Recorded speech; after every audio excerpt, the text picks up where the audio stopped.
শিক্ষা বিভাগ সমতাৰ প্ৰতীক হ'ব লাগে।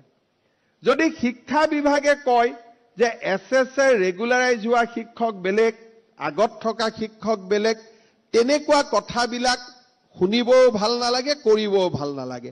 এবাৰ যেতিয়া গভৰ্ণমেণ্ট নিয়মীয়া শিক্ষকৰ নিযুক্তি দিলো, তাৰ পিছত পাৰ্থক্য আমি ধৰি ৰাখিব নালাগে।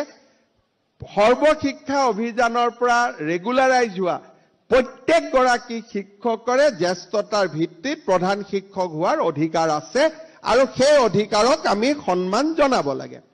আৰু ট্ৰেন্সফাৰ পোষ্টিঙৰ ক্ষেত্ৰতো 10 বছৰৰ যিটো সমগ্ৰ শিক্ষাৰ অভিজ্ঞতা, সেই অভিজ্ঞতাটোক এইবাৰো আমি কাউণ্ট কৰিব লাগে, কাৰণ যোৱা 10 বছৰো তেওঁলোকে চৰকাৰতে কাম কৰিছে। এছএছএ মানেও চৰকাৰ আৰু নৰ্মেল স্কুল মানেও চৰকাৰ। চতুৰ্থতে, সমগ্ৰ শিক্ষা অভিযানত এতিয়া যিসকল শিক্ষকে কাম কৰি আছে, অলপমান হওক 2000-3000 শিক্ষক, তেওঁলোকৰ অভিজ্ঞতা বহুত হ'ল। জ্যেষ্ঠতাৰ ভিত্তিত তেওঁলোককো প্ৰধান শিক্ষক হোৱাৰ আমি অনুমতি দিব লাগে, যাতে তেখেতসকলেও প্ৰধান শিক্ষক হ'ব পাৰে।